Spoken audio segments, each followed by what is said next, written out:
О, мы уже в эфире. Всех приветствую, миледи и месье. Добро пожаловать на канал.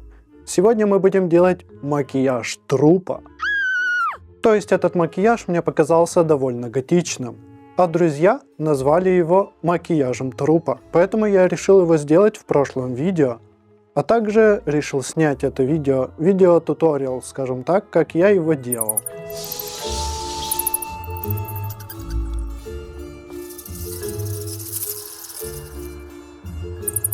Для этого макияжа мне пришлось дозаказать косметику. Также я буду использовать косметику, которая у меня уже есть. Прежде чем мы продолжим, я обязан вам рассказать, что у меня можно приобрести эксклюзивную одежду, которая сделана по мотивам одного фильма. Идеально подойдет для костюмированной вечеринки. Вас точно заметят. Чтобы приобрести, напишите мне в Telegram или в мой Telegram-канал. Кстати, подписывайся. Нам нужны тональные крема. Это первое. Я вот купил недавно себе такой тональный крем. Он вполне неплох, справляется, но немножко желтоват, поэтому я к нему докупил Adjuster. Это, скажем так, пигмент для тонального крема, чтобы делать его белее. Видите, он прямо белый. Следующее, что я заказал, это были тени, синие тени. Их, пожалуй, было очень сложно отыскать, поскольку все тени либо слишком дешевые из Китая заказывать и долго ждать, и не факт, что они качественные, либо слишком дорогие, они не совсем того оттенка были, которые мне нужны. У меня также были в баночке, которую надо открывать, но когда ты ее открываешь, там все тени уже рассыпываются на тебя и твою одежду, из-за чего одежда пачкалась и пришлось все стирать. Поэтому я прикупил, нашел вот такие вот тени. По отзывам у них все замечательно и цвет очень насыщенный, что как раз нам и нужно для макияжа трупа. Также у меня еще с местного рынка остался тинт для губ, тоже скорее всего из Китая откуда-то заказан, потому что у нас только розовые оттенки, которые мне совершенно не нужны. А этот прямо темно-красный, прямо как кровь, цвета крови. Это то, что нам нужно для макияжа трупа. От себя я решил добавить черную помаду, потому что мне показалось, что губы слишком яркие и красные, как-то слишком живые губы получаются. Это нам не нужно. Поэтому я решил добавить черный цвет, а затем покрасить поверх тинтом, чтобы выглядело прямо мрачно, как будто мы вампиры. Что нам еще понадобится, это лайнер или подводка для глаз. Я точно не знаю, как это называется, но здесь написано лайнер для глаз. Но он не совсем хорош, потому что дешевый и потому что грифель довольно твердый, из-за чего пигмент наносится плохо. Но чтобы размазать там что-нибудь на глазах, это вполне подходит для нас. Также я заказал тушь для ресниц, которую тоже довольно трудно было найти, потому что она темно-красного цвета. Это везде темно-коричневая, коричневая, которая мне вообще не нужна. Мне нужна темно-красного цвета. Обычная подводка черная, она уже заканчивается у меня, поэтому пигмент в ней недостаточно черный, что тоже нам подойдет. Я уже ее показывал. Здесь есть штамп «Летучая мышь». Также нам понадобится обычная тушь для ресниц. У меня лично вот такая вот. Она очень классная, черного цвета. Мы сначала нанесем тушь для ресниц, а потом нанесем темно-красную тушь для ресниц, для того, чтобы подчеркнуть ресницы и придать им цвет. И также понадобится красный лайнер для губ. Он подходит и для глаз, как казалось. Соответственно, надо начать со штукатурки. Кстати, смотрите, у меня какой розовый спонж теперь есть. Правда, когда я его заказал, он вонял каким-то бензином. Но после водных процедур ему стало намного лучше. Также мне понадобится мое зеркало. Оно современное, так что я вполне могу себя видеть. Что здорово. Кстати, раньше отражающий слой зеркала делали из серебра, поэтому, скорее всего, вампиры не отражались в зеркалах. Сейчас же чаще используют алюминий, а серебро гораздо реже и в дорогих моделях. Начнем с глаз. Для начала нанесем себе фиолетовый. Фиолетовый и красный.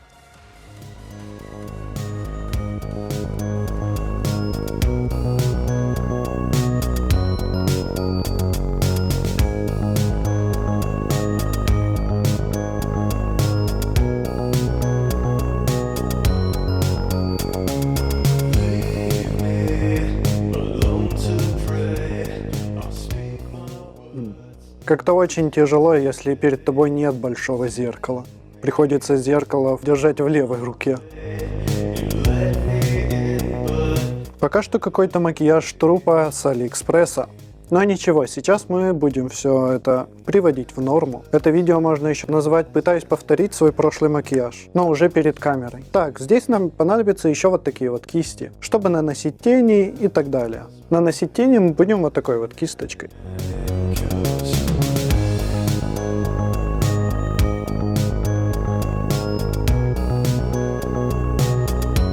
Уже что-то получается. Я ни в коем случае не претендую на мастера по макияжу. Так что с любым советом, который вы напишите мне в комментариях, я буду очень рад. Но я полагаю, что все наносят макияжи перед зеркалами большими и не держат так их по-дебильному, как я в руках. Но вообще этот макияж несложный, вы можете... Даже если я смог сделать этот макияж, вы-то уж точно сможете. Нет, как-то так не видно. Мне самому не видно, что я там делаю. По-моему, надо было сначала тени наносить. Так, теперь надо разобраться с нижней частью. И убираем далеко тени и кисточку. Они нам еще понадобятся для губ.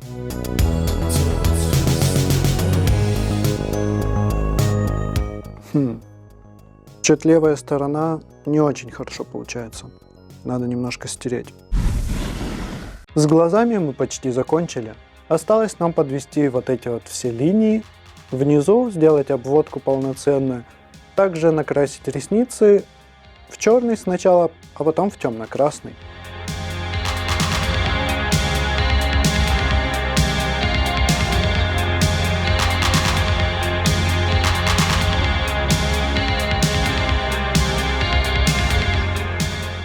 Собирайся, в 11:00 мы уходим. Также я в 12:00. Один глаз накрашен. Осталось второй. Также сюда можно добавить немного синего, как я и сделал в прошлый раз. Теперь надо как-то накрасить второй глаз.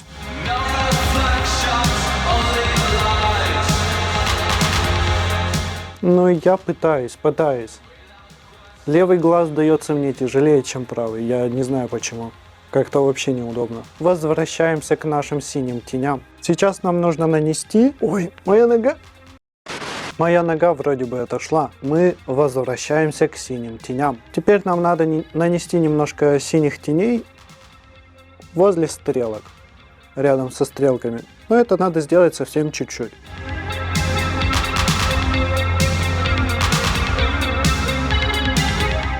По-моему, я перестарался с правой стороны. Настало время для наших ресниц. Сначала мы наносим черную тушь для ресниц. Кстати, под этот парик бы подошла бы белая тушь для ресниц, но у меня ее нет.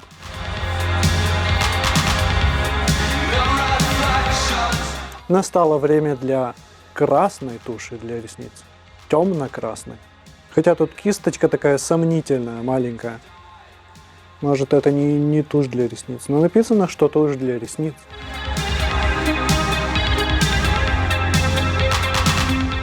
Нижние реснички не очень хорошо, конечно, прокрасились. Сейчас я попробую их заново прокрасить. Опс. Вот как я и говорил, нужно быть очень осторожным. С глазами мы закончили. Конечно, это далеко от идеала. Грязновато как-то, но это все благодаря моим кривым рукам. Для начала мы нанесем черную помаду.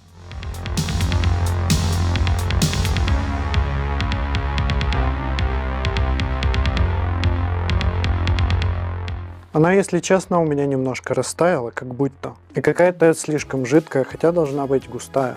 Потом нам надо нанести такой тинт для губ. С тинтом тоже надо быть очень осторожным, чтобы не нанести его на сорочку. Вообще делать макияжи в белом я не рекомендую. Отлично, с тинтом мы разобрались. Осталось последнее. Сделать обморожение, скажем так.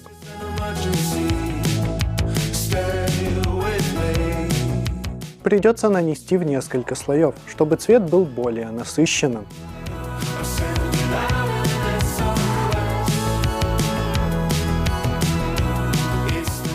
Если я ничего не забыл, то это все.